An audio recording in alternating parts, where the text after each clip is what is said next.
أعوذ بالله من الشيطان الرجيم. بسم الله الرحمن الرحيم. الحمد لله رب العالمين، والصلاة والسلام على حبيبنا وحبيب الله العالمين سيدنا ومولانا أبي القاسم المصطفى محمد وآله الطيبين الطاهرين وأصحابه الأخيار المنتجبين. وقال رب اشرح لي صدري ويسر لي أمري واحلل عقدة من لساني يفقه قولي. أشهد أن لا إله إلا الله وحده لا شريك له، وأشهد أن محمدا عبده ورسوله. اللهم صل على Muhammad wa ala ali Muhammad.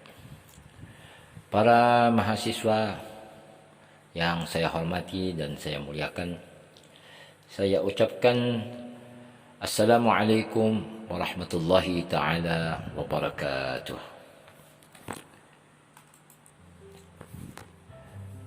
Puji dan syukur kita kehadirat Allah Subhanahu wa ta'ala.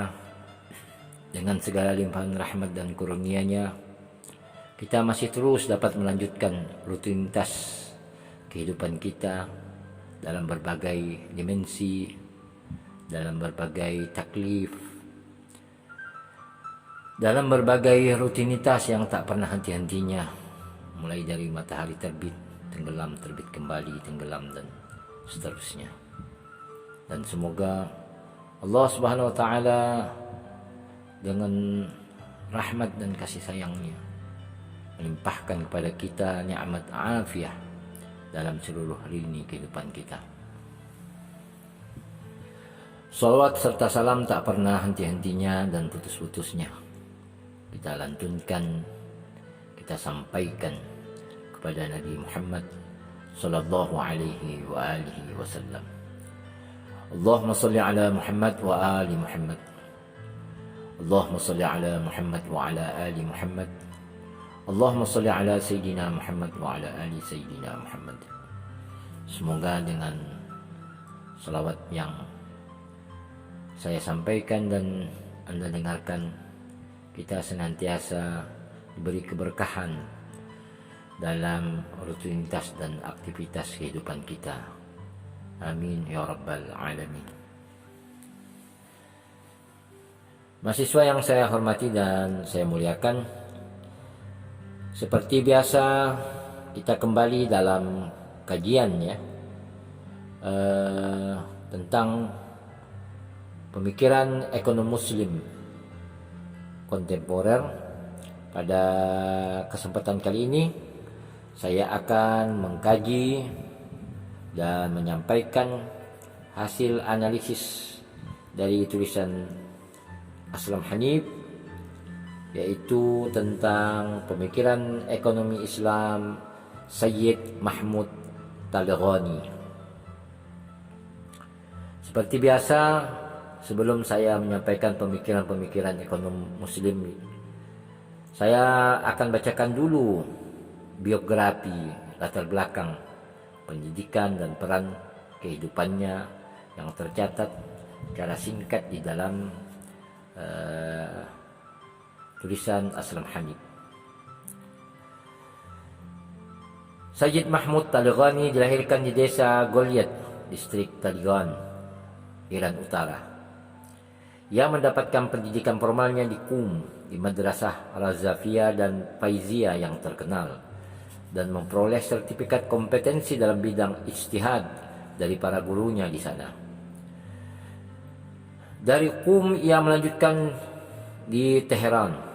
Di sana ia berusaha mencapai pemuda muslim Iran yang dikhawatirkannya telah terseret ke arah komunisme. Mengenai hal ini, ia terutama sekali menyalahkan para mullah dan mujtahidun yang telah menjadikan agama kehilangan daya tarik maupun relevansinya dengan kehidupan nyata. Dengan dasar yang ia peroleh dari Masjid Hidayah, ia berupaya memberikan pemahaman yang benar tentang Islam melalui penyegaran penafsiran Al-Quran. Sementara pada waktu yang sama, ia membicarakan isu-isu sosial, politik, dan ekonomi dari perspektif Islam. Kesempatan pertama dari aktivismenya adalah dukungan yang diberikannya kepada almarhum Dr. Dr. Musaddiq.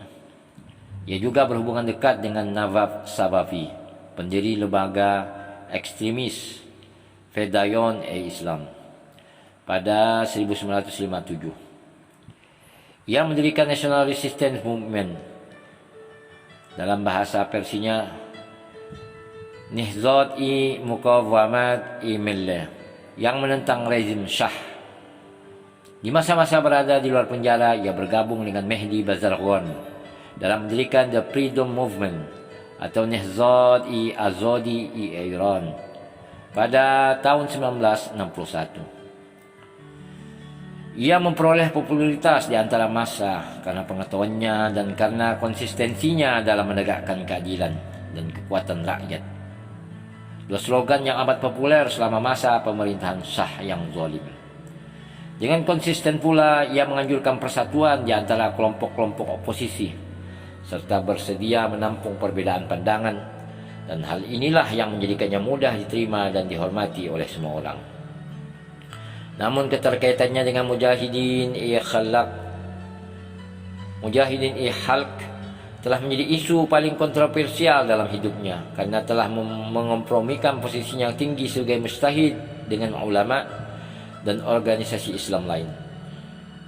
Desakannya agar pintu tetap selalu terbuka, dalam tanda kutip ya, bagi dialog serta keengganannya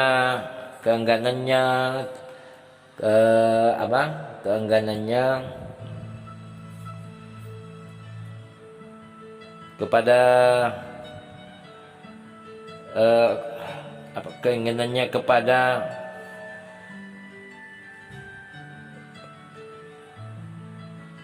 mohon maaf, desakannya agar pintu tetap selalu terbuka bagi dialog serta keengganannya untuk mengutuk mujahidin yang telah dicap Marxis, membuahkan tuduhan bahwa ia tertarik pada Marxisme, dan itulah sebabnya ia mendapatkan gelar yang berbau fitnah sebagai Ayatullah Merah. Secara umum tulisan-tulisannya menggambarkan pemikiran Syiah mainstream, tetapi berbeda dalam hal penerapannya.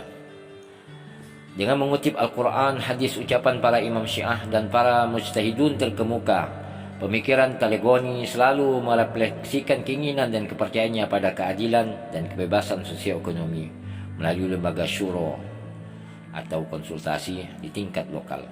Artinya, ia berkampanye soal desentralisasi kekuasaan sambil menolak baik filosofi Marxis maupun kapitalis. Talegoni mengemukakan Islam sebagai alternatif, khususnya mengenai kepemilikan dan sistem ekonomi. Bukunya yang berjudul Islam and Ownership, yang diterjemahkan pada tahun 1983, ditulis menurut beberapa sumber di penjara. Dan jika memang demikian, itu sungguh sebuah prestasi yang luar biasa menurut Aslam Hanif. Sesudah revolusi, Talegoni tetap pada pendiriannya untuk memperjuangkan keadilan, kebebasan dan syuro lokal. Tapi pandangannya ini tidak diterima dengan baik oleh banyak ulama. Hubungannya dengan Mujahidin Khalq amat menyulitkan posisinya, sehingga akhirnya ia menarik diri dari Dewan Pemerintahan Utama para ulama.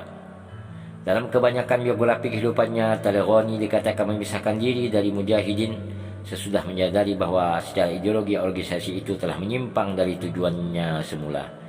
Ia masih tetap mendapat dukungan besar dari massa dan berkali-kali diminta untuk menjadi mediator antara kelompok-kelompok yang bertikai.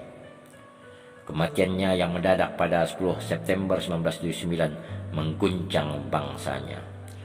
Ia senantiasa dikenang sebagai seorang ahli dan pemimpin yang amat luar biasa, yang pandangan-pandangan revolusioner dan provokatifnya amat menentukan dalam memberikan dorongan bagi revolusi Iran. Pandangannya dalam soal kepemilikan dan beberapa segi maupun kebijakan mengenai sistem ekonomi Islam diuraikan dalam kajian berikut ini.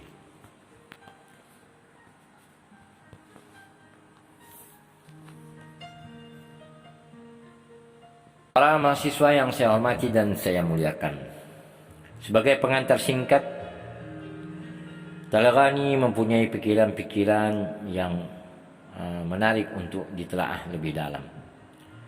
Di antara pemikiran Talagani adalah tentang manusia menggemban peranan sentral dalam pemikiran ekonomi. Sebagai khalifah Allah SWT di bumi, manusia secara keseluruhan telah dianugerahi hak dan tanggung jawab tertentu berkenaan dengan kegiatan ekonominya. Manusialah lebih tepat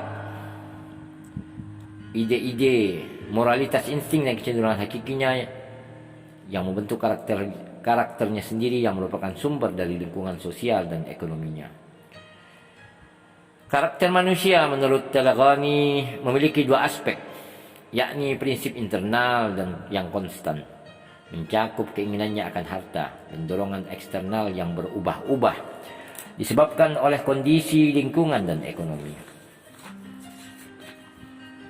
Talagani memandang sejarah sebagai peperangan abadi antara kedua aspek karakter manusia itu, dan perubahan dapat terjadi sebagai hasil dari hidayah melawan dolalah. Oleh karena keinginan akan kaya merupakan insting alamiah, maka Talagani menyatakan bahwa ekonomi Islam berhubungan dengan melihat dan menyatakan batas-batas keinginan tersebut. Oleh karena itu, ekonomi Islam meliputi pelatihan etika, penilaian intelektual, serta mencakup ajaran-ajaran agama dan sosial. Dengan demikian, etika dan pendidikan serta pelatihan etika Islam yang intensif dalam tanda kutip, menurut Talagani menjadi amat penting agar dapat diwujudkan keseimbangan antara hasrat berkorban dan hawa nafsu sehingga manusia dapat mencapai perbaikan material maupun spiritual. Sama seperti pendapat para ahli yang lain. Menurut Aslam Hanif, tauhid merupakan keyakinan yang amat mendasar yang harus mengatur semua aspek kehidupan manusia. Dengan perkuat pemahaman akan tauhid dan memahami kedudukannya sebagai khalifah, maka manusia akan secara alami dan sukarela melakukan semua keharusan yang dibebankan kepadanya. Kekayaan menurut Talagani dalam tulisannya tahun 1983, kekayaan dan harta dipandang sebagai alat untuk, dalam tanda kutip, menekan kesombongan manusia dan untuk memelihara statusnya sebagai khalifah di muka bumi. Dengan demikian, dunia ini dipandang sebagai alat untuk mencapai keselamatan di akhirat. Oleh karena masa depan manusia tergantung pada amalnya di dunia ini, maka diperlukan petunjuk, dan petunjuk itu datang dalam bentuk Al-Quran dan Nabi dalam lanjutannya serta para a'immah, ya. Di dalam kerangka spiritual mengenai keberadaan tujuan manusia ini, Talagani menekankan pentingnya peranan intelektualitas di semua aspek upaya manusia, termasuk dalam bidang ekonomi. Menurutnya, yang ditulisnya 83 halaman 73, masalah ekonomi berkisar pada tiga hal, ya. Jadi menurut Talagani, masalah ekonomi berkisar pada tiga hal, yakni harta dan kepemilikan, kebebasan dan peredaran uang. Saya ulangi, harta dan kepemilikan, kebebasan dan peredaran uang. Ketiga hal itu akan dibahas dalam seksi berikut nanti. Bagi Talagani, ekonomi Islam didasarkan pada prinsip-prinsip kebenaran dan keadilan, sebagaimana yang dipahami dari sumber-sumber Islam. Islam dan pendidikan Islam membangkitkan dan mengaktifkan rasa dan keinginan untuk memelihara kebenaran dan keadilan. Lebih jauh lagi, Talagani mengatakan akar masalah orang maupun sosial termasuk ekonomi bukanlah kepemilikan swasta ansih, melainkan muncul ketika manusia tergantung pada atau tertarik oleh atau diasyikkan oleh harta sedemikian rupa sehingga harta tersebut menghancurkan akalnya, pemikirannya dan rasa kasih sayangnya, atau dengan kata lain tergoda oleh tuntutan material.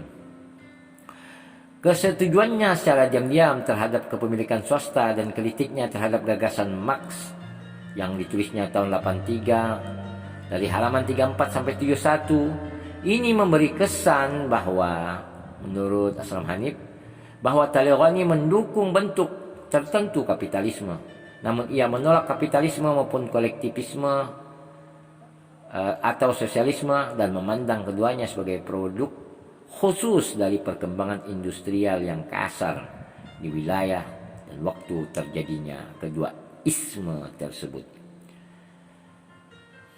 Mahasiswa yang saya hormati dan saya muliakan, kemudian kita masuk dalam kajian asumsi dasar ya, asumsi dasar ekonomi Islam menurut Sayyid Mahmud Taleghani. Jelas dapat dilihat menurut Aslam Hanif, pandangan-pandangan Taleghani bahwa yang sebenarnya ditujukan adalah manusia Islam yang memiliki kesadaran bertuhan. Manusia Islam yang memiliki kesadaran bertuhan. Ia memandang pemahaman akan Islam dan konsep-konsep tauhid, khilafah dan akhirat membuahkan kerjasama alami dan sukarela antar individu untuk mencapai tujuan masyarakat di dalam Islam. Walaupun ia tidak pernah membicarakan mengenai manusia ekonomi atau rasional economic man secara eksplisit, secara tidak langsung dalam tulisan-tulisannya ia menyatakan bahwa pertentangan kelas, definisinya mengenai kelas tidak jelas, dan kita anggap bahwa yang dimaksudkannya adalah kelas di dalam pengertian Marxis dapat terjadi jika manusia ekonomi rasional dalam tanda kutip dapat mengalahkan manusia Islamic man, dapat mengalahkan manusia Islam atau Islamic man, yakni jika keinginan-keinginan seseorang individu melampaui spiritualitasnya. Demikianlah ia secara terus-menerus menekankan perlunya pendidikan dan pelajaran Islam sehingga setiap individu dapat menyadari dan memahami kedudukan dan tujuannya dalam kehidupan, dan akhirnya secara sukarela berserah diri kepada tatanan Islam. Menurutnya, ini adalah metode kenabian yang dengannya kesehatan pikiran dan jiwa menaungi dan berpengaruh atas semua aspek upaya manusia.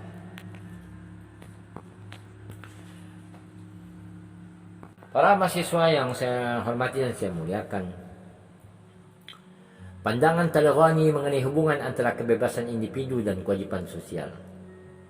Ia bersikeras bahwa manusia itu bebas dan independen. Hal ini menurut Taleghani merupakan hak yang harus ada, tertinggi dan tak dapat dicabut bagi setiap manusia.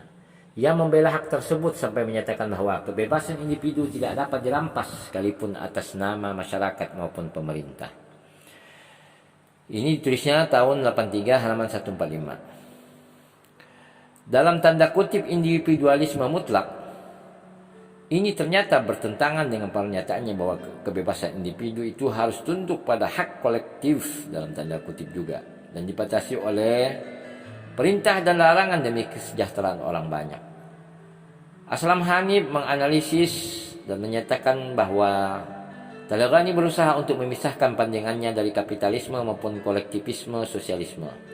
Namun terakhir, tanpa pendirian yang konkret mengenai isu sentral ini, sekalipun tidak sulit untuk mengatakan bahwa hak dan kebebasan individu dapat sejalan dengan hak-hak publik, namun hal itu menegaskan adanya suatu idealisme belum termasuk kenaifan yang biasanya tidak dijumpai dalam pembahasan mengenai peranan negara. Secara implisit, Taleghani memberikan prioritas kepada hak-hak dan kesejahteraan publik atas kebebasan individu jika terjadi konflik antara keduanya. Dan hal ini merupakan pandangan yang disepakati oleh semua ahli, sekalipun pada tingkatan yang berbeda-beda. Sesudah secara kritis menganalisis dan akhirnya menolak Marxisme, Taleghani juga menolak unsur-unsur kapitalisme. Sistem pasar di dalam paham kapitalisme menurut model neoklasik Keynesian tidak dapat diterapkan di dalam ekonomi Islam.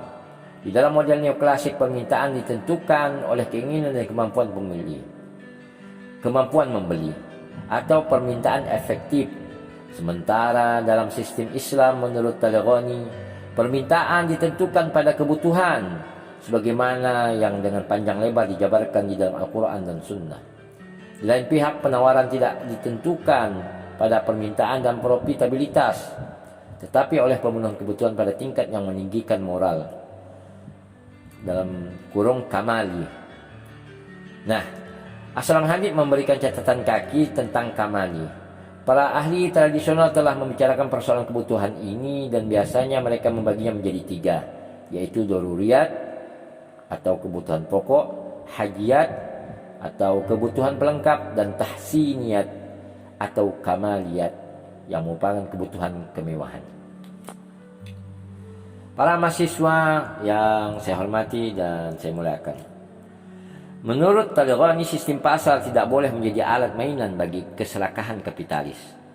Hal ini meratakan jalan bagi pentingnya peranan negara di dalam perekonomian, berupa peranan sebagai pelindung atau wali untuk menjamin tegaknya keadilan di dalam masyarakat.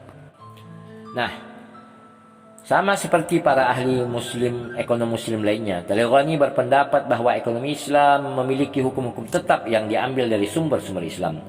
Selain juga memiliki penafsiran dan implementasi prinsip-prinsip tersebut sesuai dengan waktu dan lingkungan. Menurut Talibani, hal ini mewujudkan dinamisme dalam sistem ekonomi Islam. Ijtihad atau hasil studi intelektual independen merupakan unsur-unsur yang amat penting dalam pemikiran Talibani, dan ia amat menekankan peranan ulama dan mujtahidun atau para ahli ijtihad dalam menemukan solusi bagi isu-isu kontemporer. Dalam hal ini ia sependapat dengan Muhammad Baqir As-Sadr mengenai pentingnya ijtihad dan bahwa ijtihad itu haruslah dibimbing oleh iman. Stagnasi dan kekakuan intelektual haruslah diatasi atau ditanggulangi jika kaum muslimin ingin maju di masa-masa yang akan datang. Sekarang kita memasuki tentang karakteristik sistem ekonomi Islam dalam pandangan Sayyid Mahmud Talibani. Pertama, tentang hak memiliki harta. Ini adalah persoalan yang paling pokok yang dibahas oleh Talibani. Menurut Talibani, manusia sebagai khalifah Allah SWT di muka bumi diamanahi olehnya untuk mengelola bumi dengan hak untuk memiliki yang terbatas dan bersyarat. Pembatasan tersebut menurut Talibani diatur melalui 3 tingkatan, yakni 1. Melalui keimanan dan hati nurani seseorang. 2. Melalui aturan hukum dan melalui campur tangan pemerintah. 2. Melalui aturan hukum. Sedangkan yang 3 melalui campur tangan pemerintah. Baik, saya ulangi. Pembatasan tentang hak memiliki harta menurut Talibani bagi 3. Yang pertama, memiliki keimanan dan hati nurani seseorang. 2. Melalui aturan hukum. Dan ketiga, melalui campur tangan pemerintah. Nah, prinsip dasar mengenai hak milik yang terbatas dan bersyarat mendorong Talibani merumuskan aturan dasar mengenai kepemilikan. A. Tanah dan sumber daya alam tidak boleh dimiliki oleh siapapun juga, individu maupun masyarakat. Hanya wali kaum muslimin atau wali al-amr yang memiliki komitmen kepada kesejahteraan publik, yang memiliki hak untuk menyelia bumi dan sumber-sumbernya. Namun tampaknya ia berlawanan dengan pendapatnya sendiri ketika menyatakan bahwa sumber daya alam dalam bentuk aslinya adalah milik publik dan tidak memiliki pemilik khusus, baik individu maupun negara, menurut Aslam Hanif. Di tempat lain ia sampaikan pendapatnya yang ketiga dengan menyatakan bahwa tanah dan sumber daya alam lainnya adalah milik publik dan berada di bawah penyediaan atau dimiliki oleh imam atau pemerintah Islam. Pandangan rancu menurut Aslam Hanif tersebut diperparah oleh penggunaan istilah-istilah imam, waliul amr, hakim, dan wali pemerintah Islam. Nah, dalam hal ini saya bisa menjelaskan secara singkat ya.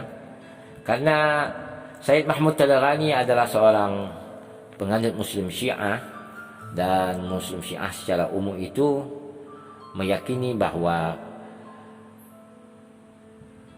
bumi dan segala isinya ini dititipkan kepada Ahlul Bait Nabi Muhammad SAW yang merupakan pemilik kunci langit dan bumi sebagaimana yang disebutkan dalam hadis-hadis di jalur Ahlul Bait. Nah, oleh sebab itu Mahmud Talibani tidak mengherankan dia mengatakan kalau harta itu esensinya itu dimiliki oleh perwakilan imam zamannya. Jadi sebelum Imam Mahdi zuhur, maka kepemilikan mutlak dari seluruh harta yang ada itu adalah dimiliki oleh waliul amr atau orang yang dipilih sebagai perwakilan naibul imam ya, sebelum zuhurnya Imam Mahdi ajalullah taala farajus syarif. Ya, mungkin itulah yang saya jelaskan, yang bisa saya jelaskan secara singkat.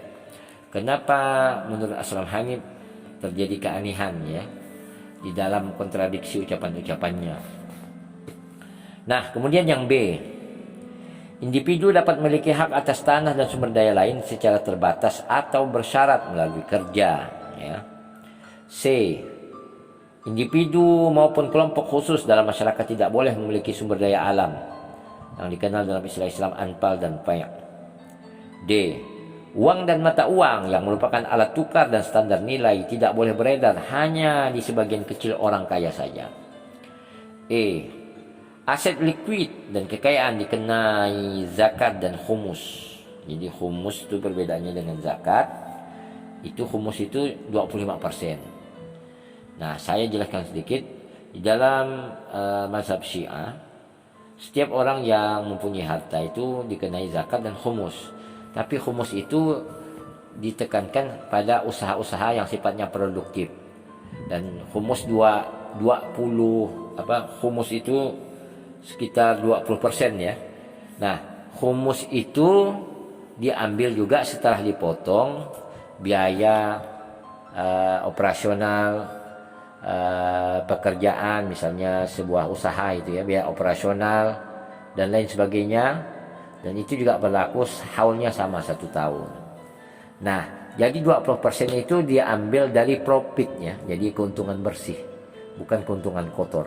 Nah, itu pendek pengetahuan saya tentang konsep khumus yang diterapkan pada penganut Muslim Syiah. Nah, selanjutnya yang F, wali kaum muslimin atau imam, para pemegang kuasa atau wakilnya mempunyai hak memiliki kekayaan dan mengenakan pajak atau kharaj atas tanah dan sumber daya alam. G, laba dan kekayaan diperoleh dengan cara-cara ilegal, misalnya bunga, judi, lotre. Demikian pula harta yang diperoleh dari memperdagangkan barang-barang yang terlarang, haram atau yang berbahaya tidak dapat dimiliki. H, anak-anak serta orang gila tidak punya hak memiliki kekayaan atas namanya sendiri. I, Islam melarang pengeluaran mubazir dan yang merugikan. Sejalan dengan pendekatan hukum tradisionalnya, Talighani selanjutnya membahas kepemilikan atas tanah dan sumber daya alam. Nah, tadi saya bacakan sampai I, kemudian di I itu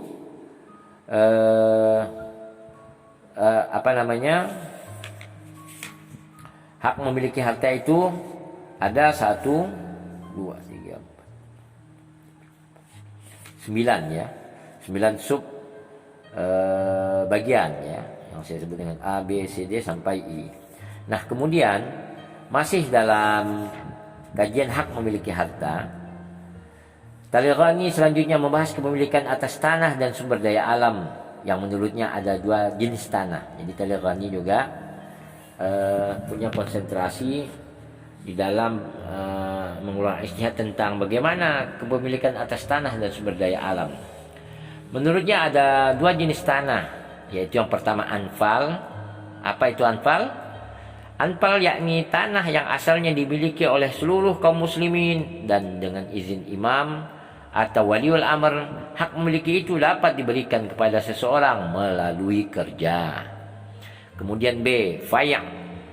Apa itu fai'? Fai' yakni tanah yang dimiliki oleh imam dan berada dalam kekuasaannya. Tanah tersebut digarap baik untuk keperluan pribadinya maupun untuk kepentingan umum. Nah, menurut Aslam Hanif yang merupakan seorang pemikir di luar Syiah, ia mengatakan adanya suatu kontradiksi dalam pandangan Talighani. Jika di sini ia berikan hak kepemilikan itu kepada imam, maka di tempat lain ia nyatakan bahwa menurut tafsir Al-Quran, fai' berarti kekayaan atau harta yang ditarik sepenuhnya dari kepemilikan swasta dan dikembalikan lagi ke dalam kekayaan publik. Apakah hal ini berarti bahwa harta imam adalah harta publik, atau apakah fai' hanya boleh berada di dalam penguasaan imam saja? Demikian pula, apakah keperluan pribadi imam membentuk atau menambah kesejahteraan umum, atau adakah ajaran yang harus ditaati oleh imam mengenai fai'? semua soalan tersebut tidak dijelaskan oleh Talagoni. Nah, mungkin karena keterbatasan pembacaan Aslam Hanif, maka dia hanya mengetahui sedikit ya tentang pola dari pemahaman para tokoh-tokoh mujtahid di dalam Muslim Syiah. Para mahasiswa yang saya hormati dan saya muliakan, menurut Aslam Hanif, tanah yang tidak ada pemiliknya, misalnya tanah taklukan, haruslah didistribusikan di antara kaum muslimin dan penduduk setempat di bawah penguasaan imam. Di tempat lain ia golongkan tanah taklukan itu sebagai fai. Aslam Hanif kembali mengkritik bahwa tak dapat dielakkan kalau kita berpikir bahwa gagasan Talagoni mengenai tanah ternyata tidak begitu jelas. Talagoni yang sumber pemilikan serta ahlinya sama dengan Sadr juga menyatakan bahwa berbagai tipe kepemilikan itu tergantung pada kondisi dan sejarah tanah yang bersangkutan, serta bagaimana tanah itu jadi bagian dari pemerintahan Islam. Lepas dari kekurang jelasan itu, menurut Aslam Hanif, maupun pernyataan-pernyataannya terkesan kontradiktif jika dilihat bersama-sama dengan pemikirannya secara keseluruhan, sampailah kita pada kesimpulan berikut ini mengenai pandangannya terhadap tanah dan kepemilikan.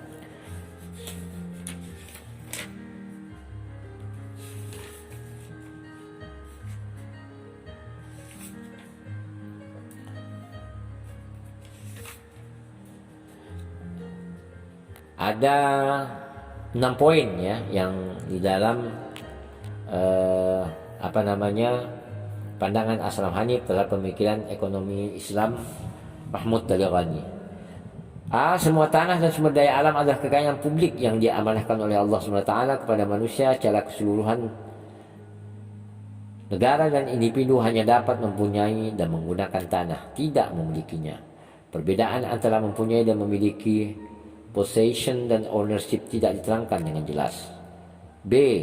Negara adalah wakil kekhalifahan manusia dan diamanahi untuk menyelia penggunaan maupun distribusi hak dalam tanda kutip kepemilikan yang terbatas dan bersyarat itu.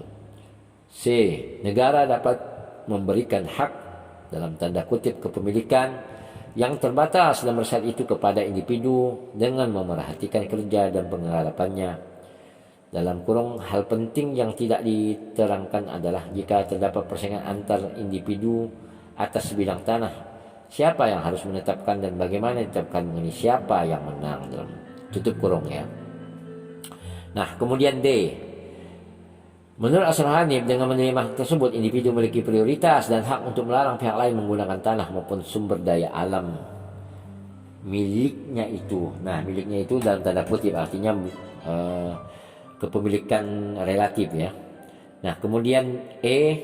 Individu berhak memiliki hasil kerjanya, tapi negara dapat membebaninya dengan pajak yang dikenal dengan istilah zakat, khumus, dan kharaj. F. Semua hak kepemilikan itu berhenti jika kerja juga berhenti atau jika kesejahteraan publik terancam, negara yang memutuskan hal ini. Menurut Aslam Hanif, yang lebih menarik lagi adalah implikasi terhadap pandangannya. Pertama, semua tanah dan sumber daya alam haruslah diambil alih atau diregulasi oleh negara atas nama masyarakat. Keduanya itu haruslah didistribusikan kepada anggota masyarakat berdasarkan kapasitas kerja atau penggarapannya.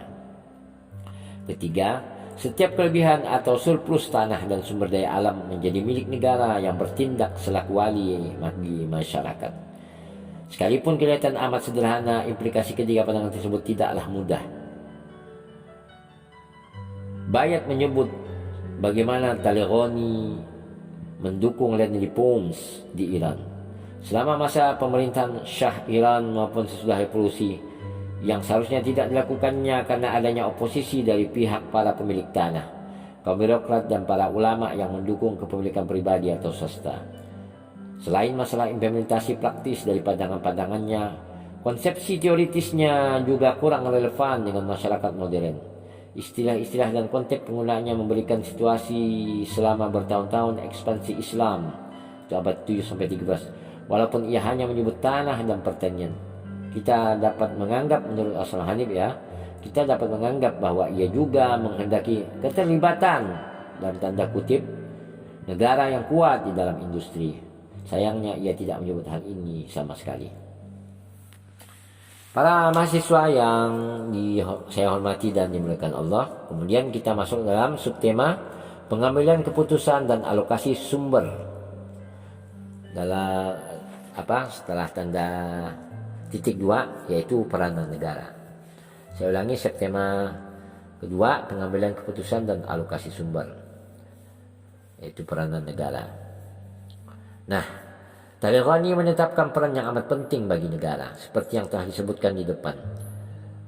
Tulisan Talighani mengandung masalah mengenai apa atau siapakah negara itu. Istilah imam, wali al-amr, hakim, wali dan bahkan khalifah lain yang ditunjuk olehnya, maksudnya oleh Allah ya, digunakannya di berbagai kesempatan untuk menyebut negara. Terlepas dari segala kekurangan itu, yang lebih penting adalah peranan yang dimainkan oleh negara seperti yang diuraikan oleh Talighani. Negara diamanahi untuk menjamin bahwa keadilan atau qist berlangsung di semua bidang kehidupan. Hal ini dilakukan negara dengan memikul tanggung jawab sebagai wali atau penyelia kesejahteraan publik. Menurut Talighani, negara memiliki kekuasaan untuk membatasi atau mengurangi hak-hak individu dalam menggunakan dan memiliki sesuatu demi menegakkan keadilan dan kesamaan demi kepentingan bersama. Tugas negara lah untuk mengawasi kepentingan para petani atau kaum miskin berkekurangan dan tertindas dengan melaksanakan 4 terapi sederhana. A. Didistribusikan tanah yang tak digunakan dan tak digarap secara gratis kepada mereka yang mau menggarapnya. Negara harus menyediakan irigasi, benih dan pupuk agar mungkin para tani memiliki tanah itu serta menerima pendapatan dari hasil kerja mereka. B. Batasi kepemilikan tanah dan beri petani hak untuk memiliki hasil panen mereka, bukan sekadar menjadi pekerja yang baik bagi pemilik tanah. C. Jangan lagi memberi dukungan kepada para tuan tanah feodal yang memeras orang-orang miskin. D. Pungut pajak dalam bentuk zakat dan kharaj dari produk-produk tertentu dan dari para penggarap, dan belanjakan pajak itu untuk membantu para petani dalam rangka menghidupkan tanah berikutnya. Menurut Aslam Hanif, Talighani tidak menyebutkan bagaimana caranya melaksanakan hal-hal tersebut, dan jelas sekali bahwa keempat terapi tersebut, terutama yang kedua dan ketiga, akan ditentang oleh kepentingan pribadi. Pengalaman Iran menunjukkan hal itu. Selain Al-Quran dan Sunnah, sebagai ahli hukum Syiah, Talighani mengutip para imam Syiah dalam memberikan dukungan kepada pengaturan pemerintah. Salah satu contoh adalah rujukannya kepada surat penunjukan Imam Ali radhiyallahu anha kepada Malik al-Ashtar radhiyallahu an kepada Malik al-Ashtar, gubernur Mesir. Sekalipun surat tersebut jelas sekali menyatakan kewajiban negara untuk mencegah penimbunan, namun tak dapat dikatakan menurut pendapat penulis atau menurut pendapat Aslam Hanif adanya penetapan harga oleh pemerintah seperti diklaim oleh Talighani. Paling jauh yang dapat kita katakan adalah bahwa negara harus menjamin berlakunya harga yang adil. Oleh karena itu lebih tepat jika dikatakan negara memberikan fungsi pengaturan. Pelembagaan Hizbah secara historis membuktikan fakta ini. Sebagai tambahan, negara juga diamanahi untuk menjamin bahwa kesejahteraan publik dan kemajuan agama, intelektualitas dan ilmu pengetahuan tidak terancam oleh produksi maupun konsumsi barang-barang yang berbahaya atau harmful. Selain pernyataan yang sifatnya umum ini, Talighani menurut Aslam Hanif tidak menyatakan apapun mengenai produksi barang-barang modal. Demikian juga di dalam industri secara keseluruhan. Namun dengan melihat pandangan yang lain, kita dapat menganggap bahwa ia ingin melihat negara memainkan peranan yang besar di semua sektor di dalam perekonomian. Kemudian subtema ketiga adalah penanganan riba dan implementasi zakat.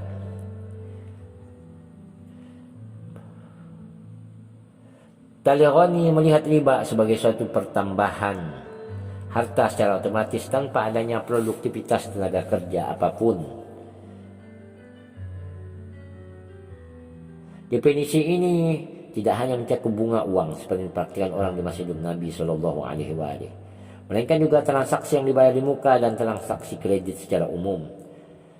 Dapat kita katakan bahwa riba adalah perolehan haram sebagai suatu larangan yang dinyatakan secara eksplisit oleh Al-Quran. Maka riba haruslah diimplementasikan dalam sistem ekonomi Islam. Tidak seperti Manan, Siddiqi dan Kaf yang membatasi analisis mereka pada bunga perbankan saja. Maka sebagaimana Naqfi, Talagani cenderung menetapkan lingkup yang lebih luas untuk riba, yakni setiap perolehan yang melibatkan eksploitasi. Meskipun demikian, Talagani tidak membahas pengganti bunga di dalam intermediasi finansial.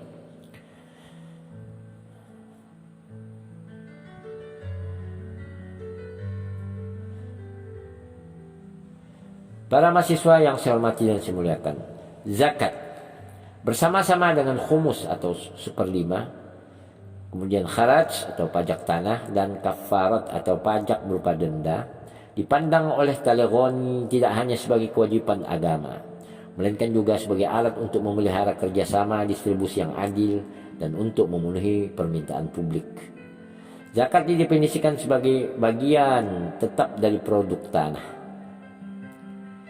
binatang piaraan, uang tunai dan mata uang asing serta logam mulia. Sekalipun Talagani sendiri tidak mengatakan hal itu, ia mengutip para ahli hukum yang mendukung penerapan zakat terhadap bentuk-bentuk lain kekayaan seperti barang dagangan dan laba usaha, selain digunakannya ijtihad untuk menyesuaikan dengan kondisi kekinian. Sekalipun Talagani membahas riba dan zakat, pembahasannya boleh dikatakan amat ringkas dibandingkan dengan para ahli yang lain. Nah, kemudian kita masuk ke dalam kajian terakhir, yaitu tentang konsep distribusi dan produksi dalam pemikiran Sayyid Mahmud Talagani. Talagani selanjutnya membicarakan distribusi. Ia tidak memperbedakan proses distribusi produk atau distribusi pasca produksi dan produksi dan distribusi sumber daya alam.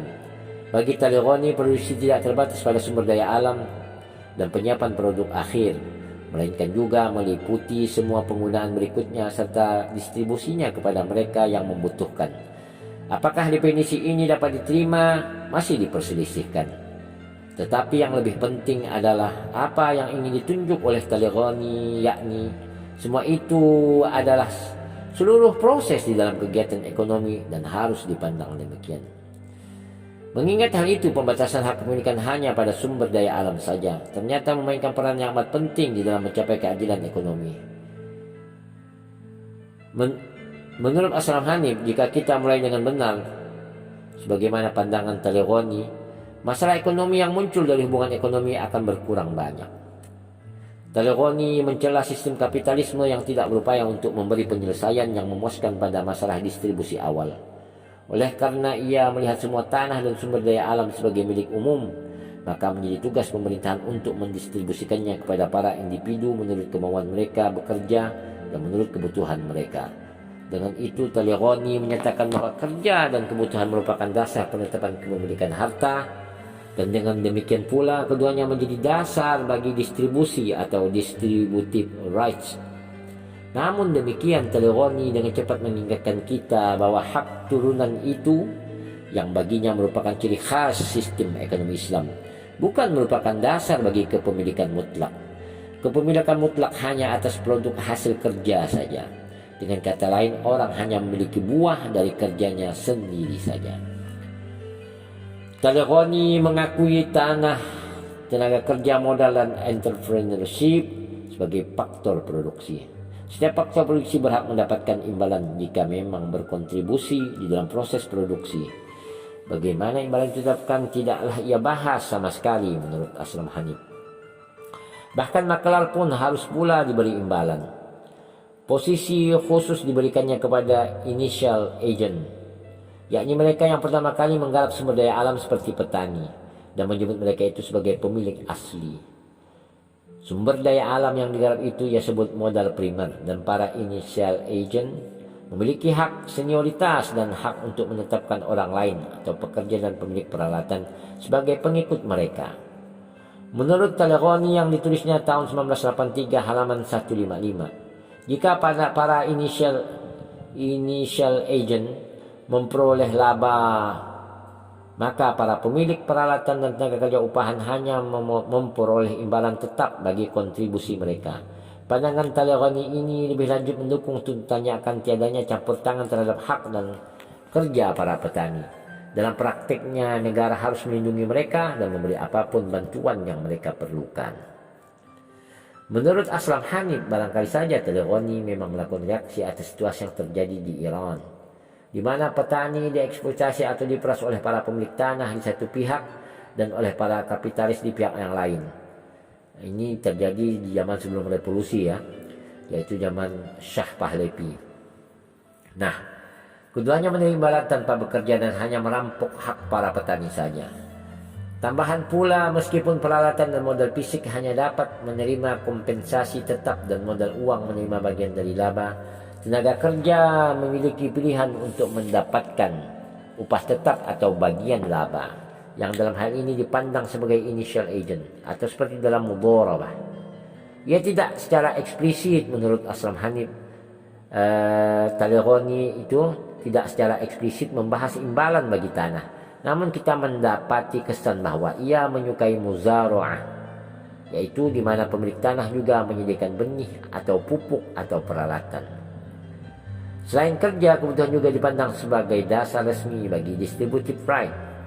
Dalam hal ini, negara bertanggung jawab untuk mencukupi kebutuhan kaum miskin, baik dengan cara mendistribusikan initial resources maupun redistribusi melalui zakat atau pajak-pajak lainnya. Sekalipun membicarakan redistribusi, menurut Aslam Hanif, Talabani tidak membicarakan masalah ketimpangan distribusi pendapatan atau income gap seperti para ahli yang lain. Aslam Hanif menyatakan bahwa kita hanya dapat menganggap bahwa ia tidak menyukai adanya perbedaan pendapatan yang lebar.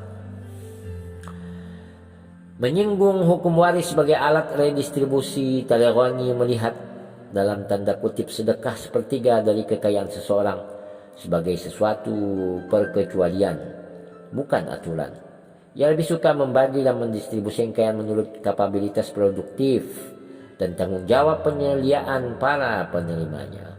Di sini menurut Aslam Hanif, Talabani tidak secara eksplisit menyatakan apakah prioritas seseorang untuk menerima warisan itu berasal dari hak hukumnya sebagai penerima warisan almarhum ataukah dari kontribusi potensialnya kepada masyarakat.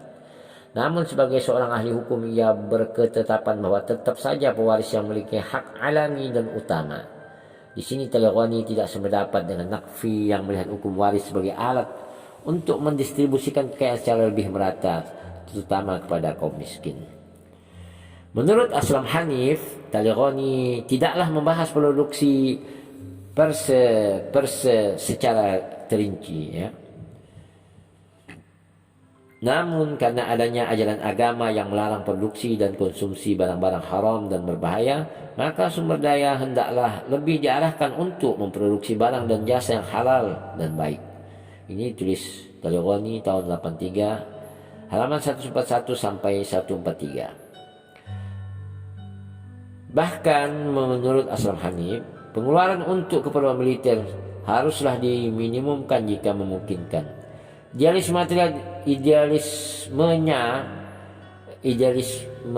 Talabani ini menurut Aslam Hanif terlihat demikian jelas tatkala ia menyatakan jika semua kemampuan fisik, intelektual dan industrial digunakan untuk maksud-maksud